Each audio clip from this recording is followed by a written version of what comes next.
You know, history is absolutely full of leaders who looked at the world map and just decided, yeah, I can fix that, mostly by taking it all for myself. Welcome to this explainer. Today, we're diving into 5 historical figures who completely reshaped borders, and they did it through extreme psychological warfare and completely uncompromising tactics. We're going to break down the strategies of 5 absolute forces of nature who stressed out empires and quite literally, aggressively rewrote the textbooks. And especially, we'll be keeping a close eye on Genghis Khan's legendary and brutal expansion tactics.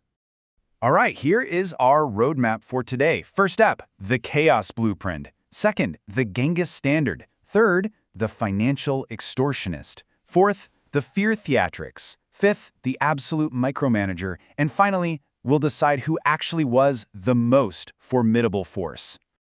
Let's jump right into Section 1, the Chaos Blueprint. So before we look at the how, we gotta look at the when.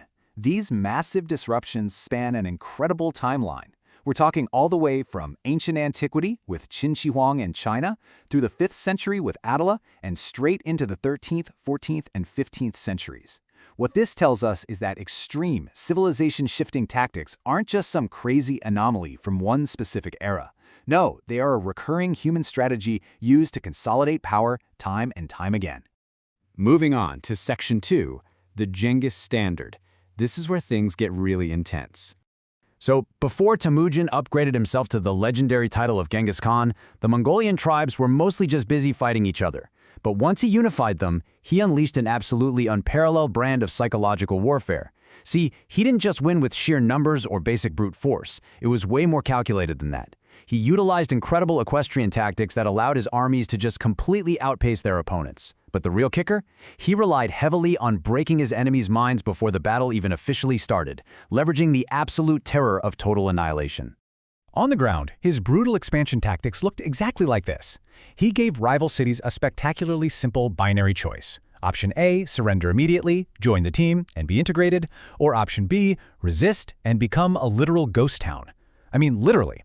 If a city chose to fight back, his forces would wipe it off the map so thoroughly that future historians would genuinely doubt the city ever existed. It was a fiercely calculated strategy, specifically designed to make sure the next city in line would just surrender without firing a single arrow. And man, did it work. This uncompromising standard yielded unprecedented results, creating the largest contiguous land empire the world has ever seen. This rapid, brutal expansion permanently shifted global logistics, connecting the East and West in ways that created an empire totally unlike anything witnessed before. It is just a terrifying masterclass in how weaponized fear translates directly into immense power, a strategy we still see echoes of in modern geopolitics. All right, Section 3, the Financial Extortionist. So, the Western Roman Empire was already having a pretty terrible 5th century when Attila the Hun arrived on the scene. And the dynamic here is just fascinating. The Scourge of God, which is what terrified officials called him, didn't view this struggling superpower as a respected adversary. Not at all. He basically looked at it as a massive, completely undefended ATM machine just waiting to be tapped.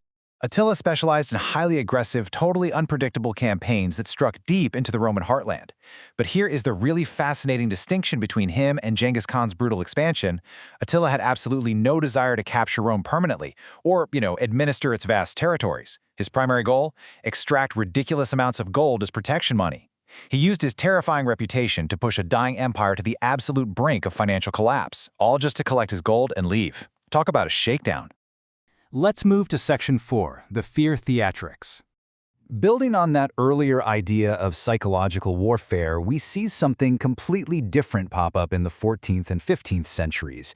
Both Timur in Central Asia and Prince Vlad III of Wallachia decided to just completely bypass conventional warfare. Instead, they utilized super macabre visual deterrence. Timur used giant skull pyramids to paralyze resistance, while Vlad used a literal forest of spears to force an invading army into full retreat. Let's look at Timur first. Timur, who you might know as Tamerlane, definitely envisioned himself as the next great conqueror. But he was also a master chess player and a cold military logician. He had a very specific problem to solve. How do you ensure conquered regions never even think about rebelling while you're away on another campaign? Well, his solution was the pure logic of fear. He built towering pyramids out of the skulls of his defeated enemies, right outside the city gates. From Delhi to Damascus, this calculated severity completely paralyzed any regional resistance. And that brings us to Vlad the Impaler in the 15th century. Just imagine you're the sultan of a massive, unstoppable invading empire, marching your elite army to capture a small kingdom's capital. You expect a fierce battlefield, right? Instead, you reach the borders and are met with absolute dead silence, and a miles-wide forest of spears showcasing horrifying defensive severity. Faced with overwhelming military odds, Vlad applied extreme terror defensively. He created a psychological ambush so severe that the sight itself was just psychologically overwhelming. So what was the result? The invading army literally turned around and marched home without initiating a single fight. By choosing to weaponize absolute horror instead of fielding a traditional, expensive army that he couldn't afford anyway, Vlad proved that intense psychological warfare could actually be an incredibly cost-effective strategy. I mean, talk about an effective defense budget, right? Okay, Section 5. The absolute micromanager. If you think your boss is a micromanager, you truly have not met this guy. Qin Shi Huang brought order to chaos in 3 brutal phases. First, he ended centuries of bloody warring states, boom. Then, to maintain that super fragile peace, he implemented an uncompromising legalist system of absolute control. And finally, he executed a massive cultural reset to completely standardize a civilization. So what did that cultural reset actually look like on the ground? Well, to ensure absolutely nobody questioned his new system, the emperor literally ordered the burning of historical philosophy books and silenced thousands of scholars who dared to disagree with him. With intellectual dissent completely wiped out, he mobilized millions of citizens for massive labor projects, like laying the early foundations of the Great Wall. It goes to show you can absolutely standardize an entire civilization, but only if you're willing to rewrite its culture by force. And finally, Section 6, the most formidable force. From Genghis Khan's unmatched brutal expansion tactics that fundamentally reshaped global logistics, to Attila's financial extortion, to Timur's skull pyramids, Vlad's defensive ambush, and Qin Shi Huang's absolute micromanagement, we're left looking at 5 distinctly terrifying strategic minds. Each of them absolutely refused to blend into the background of history.